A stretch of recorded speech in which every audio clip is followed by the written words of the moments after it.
Բարև ձեզ Եվրոմեդիա 24-ի տաղավարում այսօր զրուցելու եմ միջազգայնագետ Հայաքվե նախաձեռնության խորհրդի անդամ Արմեն Մանվելյանի հետ։ Բարև ձեզ, պարոն Մանվելյան։ Բարև ձեզ։ Պարոն Մանվելյան, Ադրբեջանն ու Թուրքիան շարունակում են Հայաստանից պահանջել միջանցք, դրան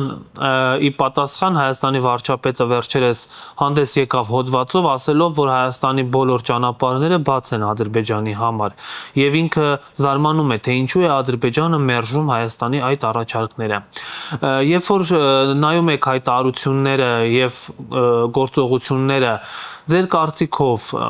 ինչ հանգուցալուծում է ստանալու այս միջանցքի հարցը, Ադրբեջանն ու Թուրքիան նահանջելու են իրենց պահանջից եւ վարչապետի առաջարկած ճանապարհներով երթևեկեն։ Նայեք, այստեղ իրական այդ հարցը մի քանի շերտ ունի, որոնցից առաջին թե ինչը մի մարդ, ով 8 տարի ղեկավարում է մեր պետությունը, զարմանում է իր հարևանների հետ իր հարաբերություններից եւ այդ հարաբերությունների չստացվելուց։ Այսինքն սա նաև բավականին խոսում փաստ է, որ գործող քաղաքական ռեժիմը չի տիրապետում իրավիճակին, հատկապես իր արտաքին քաղաքական բաղկացուցիչին, հատկապես այն երկրների հետ, որոնք մեզ sense ասած մեղմ ասած բարեկամ երկրներ չեն, իսկ իրականում թշնամի պետություններ են։ Այսինքն սա առաջինը, երկրորդը փաստենք, որ կնահանջեն արդյոք իրենց պահանջներից, ես համոզված եմ, որ չեն նահանջի։ Ու սա ոչ միայն թելադրված է իրենց համառությամբ կամ ցանկության անպայման այդ միջանցքը բացել, սա նաև թելադրված է Հայաստանում գործող քաղաքական ռեժիմի որոշակիորեն թուլությունից եւ զիջելու, անընդհատ հետ նահանջելու, անընդհատ պարտվելու sense քաղաքական այս կուրսից, որ իրենք ընտրել են, սա գիտակցած ընտրված քաղաքական կուրս է, հատուկ շեշտեմ։ Այսինքն երբ որ իրենք տեսնում են, որ իրենց sense ասեմ հարևան պետության ղեկավարությունը նման քաղաքական կուրս է վերցրել, իհարկե նրանց կողմից ճնշումը միայն ավելանալու է։ Այդ դեպքում Հայաստանի իշխանությունները ինչ պետք է անեն, որ չգիտեք, ես դժվարանում եմ Հայաստանի իշխանություններին խորհուրդ տալ, անկեղծ լինեմ, որտեղ համոզված եմ, որ այդ քաղաքական կուրսը, որ նրանք ընտրել են, սա պարտության տանող ճանապարհ է եւ Հայաստանի համար ընդհանրապես եւ հայ ժողովրդի համար մասնարարպես, որովհետեւ սա նաեւ որոշակիորեն իր մեջ ցեղասպանության վտանգ է պարունակում, որը մենք տեսանք բառացիորեն 2 տարի առաջ Արցախում եւ ոչ ոք չի կարող ինչ որ երաշխիքներ տալ, որ այն չի կրկնվի հենց Հայաստանի հարավում Սյունիքում, որովհետեւ ռեալ մտածենք այդ վտանգը կա։ Հիմա ինչ կարող են անել նրանք։ Նայեք, այս մարդիկ տապալել են իրենց հարաբերությունները մեր հիմնական գործընկեր պետությունները, դա եւ Ռուսաստանի Դաշնությունները եւ Միացյալ Նահանգները։ Իսկ որը ինչը շատ կարեւոր են, այս երկու պետությունները շատ կարեւոր են տարածաշրջանային որպես խաղացողներ, ընդհանրապես որպես գլոբալ խաղացողներ։ Ռուսաստանը իրանք տապալում էին մտածված կերպով հարաբերություններ վստահ, որ կարողանան հանձինս Միացյալ Նահանգների կամ Արևմուտքի պաշտպան գտնել, հիմա երբ որ եկել է Տրամփի իշխանությունը, որը փոխում է խաղի կանոնները, այսինքն ինքը փորձում է մերձենալ Մոսկվայի հետ եւ չի ցանկանում մանր այս բանավեճերի մեջ մտնել, ապա գործող քաղաքական ռեժիմի միակ հույսն ու հավատը, ասենք ասենք Անկարան է, հանձինս Էրդողան է։ Ռուսաստանի հետ հարաբերություններին դեռ կանդրադառնանք, բայց մի էսպիսի հարց տամ, պարոն Մանվելյան։ Այնուամենայնիվ տրանսպորտային ուղիների ապաշրջափակում պետք է լինի եւ դա օգուտ է թե Հայաստանին, թե տարածաշրջանին, այսինքն հավերժ փակ ճանապարհները այդ գիծը առաջ տանելը կարծում եմ այդքան էլ ռացիոնալ չէ։ Հայաստանի իշխանություն, Հայաստանն առհասարակ կարող է հիմա օգուտներ քաղել այդ ապաշրջափակման process-ից, թե դա պետք է մեկընդմիշտ մերժել։ Նայեք, նորից ինքը բավականին մի քանի շերտ ունեցող հարց է, ապաշրջափակման այն ձևը, որ առաջ է մղում Ադրբեջանը, Թուրքիան մեզ ձեռնատու չէ ոչ մի դեպքում, այսինքն ճանապարհ մեղրով, ասենց ասենք։ Լինի դա ճանապարհի ձևով, լինի դա երկաթգծի ձևով, մեզ երբեք ձեռնատու չի եղել ու չի կարող լինել։ Հայաստանը ի սկզբանե պետք է մերժի նման ճանապարհի տրամադրումը Թուրքիային եւ Ադրբեջանին։ Որտեղ նորից եմ գրում, ոչ քաղաքական առումով, ոչ տնտեսական առումով, ես դեռ չեմ խոսում այդ ճանապարհի կարգավիճակի եւ այլի մասին, զուտ իր կոմերցիոն հետաքրքրության համար Հայաստանի։ Այսինքն պարզա որ սա ձեռնատու չի Հայաստանին։ Հայաստանին քիչ թե շատ ձեռնատու կլներ, եթե հայկական կողմը կարողանար առաջարկել ճանապարհ, որը կապի ասենք Ադրբեջանը Նախիջևան հետ, ասենց Ղազախ, Երասխավան այս ճանապարհով։ այսինքն Իջևանի կողմից ադրբեջանական ապրանքները օրինակի համար մտնեին եւ անցնելով ամբողջ Հայաստանը գնային դեպի Նախիջևան։ Եվ նաեւ այդպեսի նաեւ երկաթգիծ էլ կա եւ այդ երկաթգծի բացումը, այսինքն աշխատանքի այդ ձևը մեզ որոշ չափով ձեռնատու է եւ կոմերցիոն առումով է ձեռնատու եւ քաղաքական առումով, որտեղ դրա դիմաց մենք կարող ենք պահանջել նաեւ նույն այդ Ղազախից ճանապարհ դեպի Ռուսաստան, Ադրբեջանի հյուսիսային մասով, որը կա այդ ճանապարհը։ Այսինքն մի դեպքում մենք մոտապես 200-ից 250 կիլոմետրանոց ճանապարհ ենք տրամադրում իրենց, դրա դիմաց պահանջում ենք մոտապես 350-ից 380 կիլոմետրանոց ճանապարհել Ադրբեջանի կողմից։ Այսինքն սա քիչ թե շատ իրար հավասարազոր փոխանակման գաղափար է։ Երբ որ դու տալիս ես մեղրիով, որ ընդամենը 40 կիլոմետր, իսկ մեղրիով, եթե դու շփորձես շարժվել գնալ դեպի Ռուսաստան, ապա անցնում ես մոտապես 700-ից 800 կիլոմետր Ադրբեջանի տարածքով եւ 40 կիլոմետր Հայաստան։ Սա հավասարազոր փոխանակում չէ, այս դեպքում դու հայտնում ես կաբալային կախվածության մեջ Ադրբեջանից, ինքը նաեւ քեզ ոչ մի օգուտ չի բերում տնտեսական առումով։ Հետևաբար նման առաջարկը, որը արվում է Ադրբեջանի կողմից, մեզ ձեռնատու չէ։ Նույն առաջարկը, որ անում է նաև հայկական կողմից, որ այսօրվա քաղաքական ղեկավարությունը իբր թե եկեք բոլոր ճանապարհները բացենք, սրա էլ քիչ տրամաբանական է, որտեղ մենք պիտի հասկանանք, թե մենք որ ճանապարհներն ենք բացում, բոլոր ճանապարհները չեն կարող բաց լինել։ Մի շարք պատճառներ, այդ թվում նաև Հայաստան-Ադրբեջան եղած քաղաքական հակասությունը եւ պատերազմի հետևանքները անլուծելիության պատճառով է։ Եկենք անկեղծ լինենք, էլի, որ սրանք այն խնդիրները չեն, որոնք կարող են բանակցություններով լուծվել։ Այստեղ լուծում բառը ընդհանրապես անիմաստ է։ Սա ասենց ասեմ, զիջվի անընդհատ հայկական կողմից, եթե այսօրվա ղեկավարությունը ունենա։ Այսինքն մենք գտնում ենք բավական լուրջ խնդրի առաջ, լուրջ դիլեմաների եւ լուծումները իրենք բավականին բարդ են, բայց գոնե ճանապարհային մասով որոշակի տրամաբանական, ոնց որ ես նշեցի սկզբում, կան։ Այլ բան է, որ ես չեմ հավատում, որ այսօրվա ղեկավարությունը թե Հայաստանում, թե Ադրբեջանում կգան այդ հարցում համաձայնության։ Այլ ընտրանքը ո՞րն է, այսինքն Ադրբեջանը ուժով է վերցնելու այդ միջանցքը, թե Հայք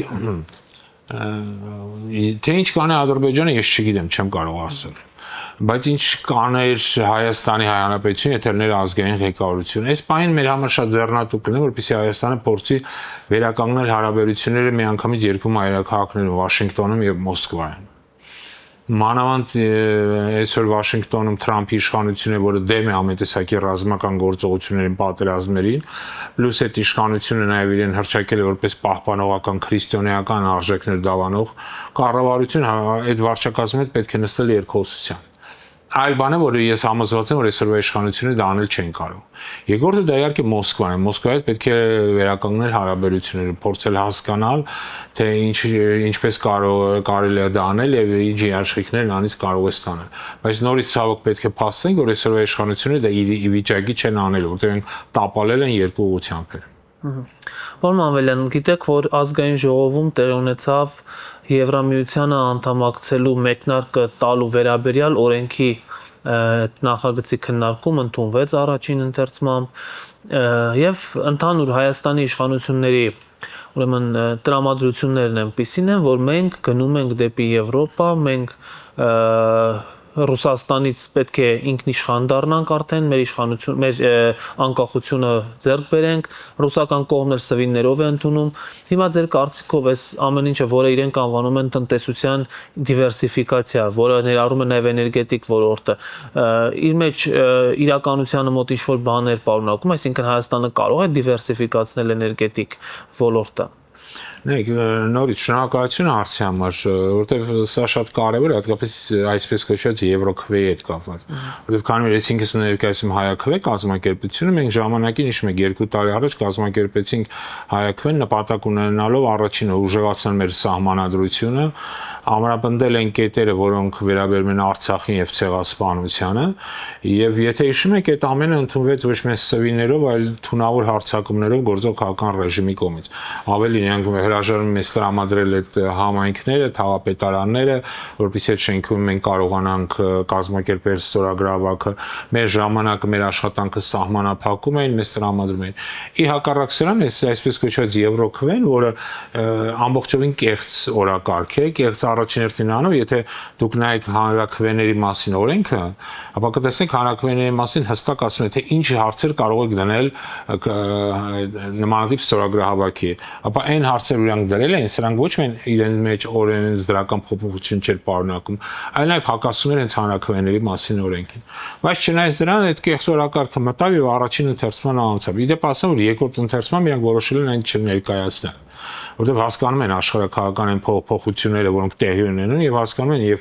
Եվրամիությունը չունի աշխարհակաղական այն արժեքը կամ ասած ասեմ այն ծանրակշռությունը, որ կարողանա ինչ որ հավասարակշռել ոչ միայն Մոսկվան ու Վաշինգտոնը, այլ հավասարակշռել ասենք Անկարան։ Հետևաբար ի սկզբանե պարզ է, որ ինքը չի կարող դառնա որպես կարևոր մեր համար արտաքին քաղաքական ուղղություն, ինքը ավելի շուտ կեղծ մանիպուլյատիվ օրակարգ էր, բայց հիմա քանի որ իրավիճակը փոխվել է, ինքը դա կասեցրել է։ Սա մեկ։ Երկրորդ, ինչ վերաբերում է տնտեսությանը եւ տնտեսական այդ դիվերսիֆիկացիային։ Նորից Հայաստանը, եթե դուք նայեք Հայաստանը ինչ է արտահանում եւ ուր է արտահանում, ապա կտեսնեք պատրաստի ապրանք մենք որպես կանոն արտահանում ենք դեպի ԵԱՏՄ երկրներ, հումք արտահանում ենք ժամանակին իդեպ հիմնականում Եվրամիություն, հիմա վերջին տարիներին այդ հումքի արտահանման մեջ կարևոր տեղ է զբաղեցնում Չինաստանը։ Իսկ մենք մեր արտաքին առևտրաշրջանության ահռելի առույցի բաժինը դա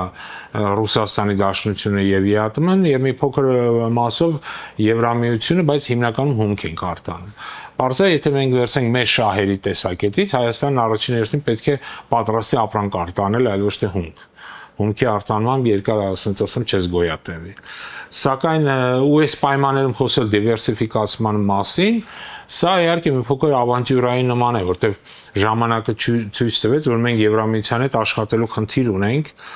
ժամանակին նույնիսկ ունենք երկարատև պայմանագրեր, որոշակի մաքսային արտոնություններ Եվրամիության հետ աշխատելու, բայց նորից մեր հայկական ապրանքը իր տեղը տենց չգրավեց եվրոպական շուկայում, որտեղ նախ շուկան շատ մրցակցային է, պլյուս այն երկրները, որոնք այդ շուկայում տեղ ունեն, իրենց ապրանքը դոտացիոն է, այսինքն պետություն ինքնուրույն։ Հետաբար դոտացիոն ապրանքների հետ մտնել մրցակցության բավականին բարդ է։ Իսկ Ռուսաստանի կողմից արձագանքը ինչպիսին կլինի, օրինակ Օվերչուկը ասել էր, որ չեք կարող մնալ եւ ԵԱՏՄ-ում եւ Եվրոպական միությունում, այսինքն ինչ հիմնական ազդեցություններ կկրի Հայաստանի տնտեսությունը, թե շարունակես քաղաքականությունը։ Նայեք,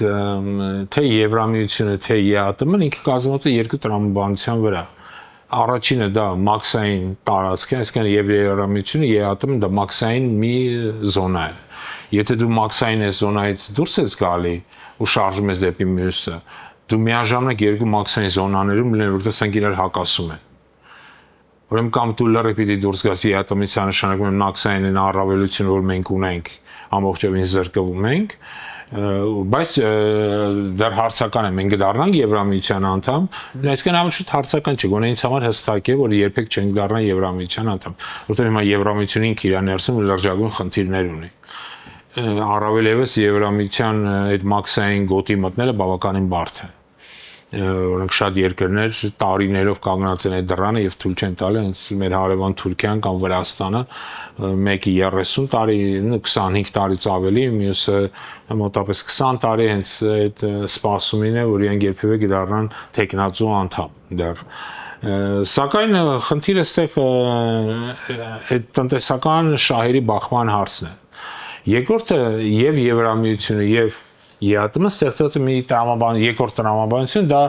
էներգետիկ տրամաբանություն է, իսկ երկուսն ստեղծել են էներգետիկ մեծ շուկաներ ունենալու գաղափարի շուրջ։ Ինչի համար է դա շատ կարևոր, որովհետև եթե դու մեծ էներգետիկ շուկայի մաս ես կազմում, դու այդ էներգակիրները կարող ես ներկրել շատ ավելի էժան գներով։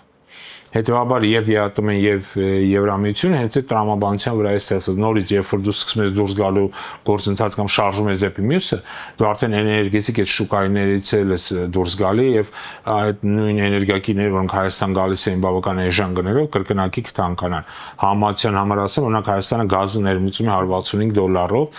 այս պահին հենց բառացիորեն 3 ես նայել եմ, Եվրամիությունում գազի գինը 450-ից 460 դոլարը, սա նույնիսկ այս վերջին շրջանում մի քիչ գազի գինը ընկել է։ Այսինքն հասկանալի չէ տարբերությունը, 3 անգամ ավելի թանկ է գազը Եվրամիությունում, քան թե Հայաստանն է ներկրում Ռուսաստանից։ Այսինքն դու նաև զրկում ես այդ առավելությունը։ Սա իդեպ վերաբերում է նաև ատոմակայանին։ Մենք հարստացված ուրանը ներմուծում ենք Ռուսաստանից, նորից միջազգային գներից բավականին էժան։ Դա է ուզում հարցնել։ Հնարավոր է, որ Հայաստանի ատոմակայանը շահագործի ոչ թե Ռոսատոմը, այլ որևէ ամերիկյան կազմակերպություն։ Նայեք, Հայաստանի ատոմակայանը շահագործում է Հայաստանի Հանրապետություն, Ռոսատոմը չի շահագործում։ Իդեպ դա էլ ինչ որ սխալ կարծիք կա, որ տարբեր տեղեր կրկնում են Հայաստանի ատոմակայանը, մեծամորի ատոմակայանը շահագործում է Հայաստանի իշխանությունների կողմից կամ այդ կազմակերպության կողմից, որ պետական է, Ռոսատոմը չի շահագործում, բայց Ռոսատոմը հետ կա պայմանագիր, ինքը այդ ռեակտորի կյանքի երկարացմամբ է զբաղվել եւ այդ գործող ռեակտորը կարող է եւս 10 տարի աշխատել մինչեւ 2036 թվականը։ Փոխարինել Ռոսատոմին այդ տիպի տեխնոլոգիան, որտեղ ատոմակայանի տեխնոլոգիաները իրենք տարբեր են աշխարհի տարբեր երկրներում։ Եվ փոխարինել Ռոսատոմին այս ինքը կոչվում է VVR 400 այս տիպի ռեակտորներին իհարկե Ռոսատոմին փոխարինող չկա։ Եթե դու այլ ատոմակայան ես բերում, սրանք այլ տեխնոլոգիաներ են եւ պետք է այլ մասնագետներ արդեն տարբեր երկրներից կամ պլյուս ասեմ, որ մեր մասնագետները իրանք հենց այդ սովետական, հիմա սովետա-ռուսական այս տեխնոլոգիաների վրա աշխատելու ունակություն ունեն եւ մենք այդ առումով բավական լուրջ, ասենց ասեմ, դպրոց ունենք միջուկային էներգետիկայի մասնագետների եւ նաեւ այս ատոմակայանի կարեւորությունն անում, որ մենք այդ դպրոցի այդ ինժեներների այդ շկոլան կարողանում ենք պահել։ Պարոն Ավելյան, երբ որ խոսվում էր հացահատիկի ներկրման մասին, Անվտանգության խորհրդի քարտուղարը ասաց, որ ցորենի փոխարեն, հացի փոխարեն կարող ենք բրինձ ուտել։ Հիմա այս տրամաբանության մեջ, եթե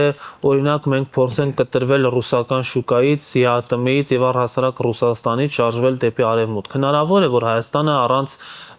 ատոմակայանի, առանց էժան գազի, որը գալիս է Ռուսաստանից, կարողանա առաջինը գոյատևել, երկրորդը զարգանալ։ Նայեք, նախ եւ առաջ ինչ վերաբերում է հացահատիկին, Հայաստանը մոտավորապես 300,000 տոննա տարեկան հացահատիկ է ներմուծում Ռուսաստանից։ Ընդհանրապես նշենք, որ Ռուսաստանը այսօր հացահատիկի արտահանման աշխարհի թիվ 1 պետությունն է։ Բառացիորեն 10-15 տարի առաջ նույնիսկ առաջին հնգյակում չէր մտնում, հիմա դառել է թիվ 1-ը։ Եվ ինքը թելադրում է նաև այդ առումով էլ այդ շուկան բավական լուրջ վերահսկողության ներքո է։ Իր հետ մրցակցում էր ժամանակին Ուկրաինան, հիմա Ուկրաինան այլևս չի կարող մրցակցել։ Մանավանդ Ուկրաինայի այդ ամենաբերի հողերը այս պահին գտնվում են ռուսական վերահսկողության ներքո։ Հիմա իհարկե առանց այդ ներմուծումների, որ մենք անում ենք, Հայաստանը իր տնտեսությամբ, իր չափերով, իր ռեսուրսային պակասորդով այլընտրանք քիչ ունի։ Իդեպ մի բան եմ ուզում հիշեցնել, որ ժամանակին, երբ որ Խորհրդային Միությունը փլուզվեց ու Հայաստանը հացահատիկի խնդիր ուներ, եւ Եվրամիությունը որոշեց Հայաստան հացահատիկը ուղարկել օգնություն Թուրքիայի տարածքով, ապա թուրքերը այդ ամբողջ հացահատիկը պահել էին իրենց եվրոպական եւ իրենց պահեսներից հին օգտագործած իրենց պաուստային այդ ֆոնդերից ուղարկել էին հացահատիկ, որոնք ասենք թե տարիներով ընդել մնացել են եւ երբ որ Երևանում հաց էին թխում, ինքը մոտապես չասեմ սև գույնի, բայց բավականին շատ վատ գույներ ստանում, մոտապես գորշագույն sense հաց էինք ստանում, սաղացում են, սա թուրքական ալյուրից են, որտեղ թուրքերը եվրոպական ալյուրը պահել էին իրենց պահեստին եղած հին մնացած։ Այսինքն որ դու կտրում ես Ռուսաստանից, դու նաև նմանատիպ խնդիրներ ես զբաղվում։ Մեզ այն ժամանակ նաև օգնեց Սիրիայի այն ժամանակվա ղեկավարը Ասադը, Բաշար Ասադը, որը հացահատիկ ուղարկեց Հայաստան, բայց պահանջելով որ հենց իր ուղարկածնել տեղ հասնի եւ այսինքն երբ որ դու կտրում ես Ռուսաստանից, քո հույսը արդեն այն երկրներն են եւ Թուրքիան է, որը իր ասեմ փթած հնացած ալյուրը կամ հացահատիկը կուղարկի քեզ ի փոխարեն Եվրամիություն։ Այսինքն դու առևտրային գործընկերությունից վերածվելու ես խնդրողի աղաչողի դերում, որ քեզ հացահատիկ եւ այլ ապրանքներ տրամադրեն։ Եվ վերջում ուզում եմ հարցնել ձեզ որպես հայաքվե նախաձեռնության անդամ, գիտեք Նիկոլ Փաշինյանը խոսում է նոր սահմանադրությունից, ամբողջովին նոր, որը հայտնի չէ թե երբ պետք է դրվի հանրաքվե, բայց այդ մասին արդեն խոսակցությունները կան։ Հայաքվեն ինչ դիրքորոշում ունի այս հարցի հետ կապված։ Նայեք, ասեմ, եկեք հստակեցենք, երբ որ խոսում են նոր սահմանադրությունից, նպատակը մեկն է։ Կատարել Ալիևի պահանջը այն է հեռացնել հռչակագիր, անկախության հռչակագիրը։ Այսինքն նոր ինքը կեղծ բառ է այս իմաստով։ Այսինքն սահմանադրությունը առանց անկախության հռչակագրի։ Պարզա որ հայաքվե նախաձեռնություն, որ ժամանակին հենց այդ հռչակագրի պաշտպանության գաղափարով էր ծնվել ինքը այն ժամանակ նախաձեռնությունները, հիմա մենք դարձել ենք ազգային քաղաքացիական միավորում։ Ապա մենք շարունակում ենք այս առումով նույն քաղաքական գիծը պահել եւ իհարկե մենք այդ անկախության պահպանման, որի հիմքում մեր հռչակագիրն է, դրա կողմնակիցն ենք եւ մենք դեմ ենք ամեն տեսակի սահմանադրական բարեփոխումների, այս բարեփոխում բառը չակերտների մեջ վերցենք, առավելևս այս իշխանությունների օրոք, որոնց բոլոր փոփոխությունները, բարեփոխումները միշտ տանում են Հայաստանի թուլացմանը, կործանմանը, տնտեսական, քաղաքական թե միջազգային առումով։ Բայց ձեր կարծիքով ո՞րն է նոր սահմանադրության ընդունման պատճառը, հա, ինչ։ Ալիևի պահանջը, ես միանշանակ համոզված եմ դառնում, որ Ալիևը քանի որ պահանջել է սահմանադրությունից հեռացնել հռչակագիրը, իրենք նոր սահմանության համատակ ուզում ցանկանում են Ալիևի պահանջը իրականացնել, որտեղ սա նաև վերջերս հայտնի դարձավ, որ սա նաև այսպես կոչված խաղաղության պայմանագրի պահանջներից մեկն է։ Իսկ քանի դեռ գործող քաղաքական ռեժիմը դա չի կատարել, Ալիևը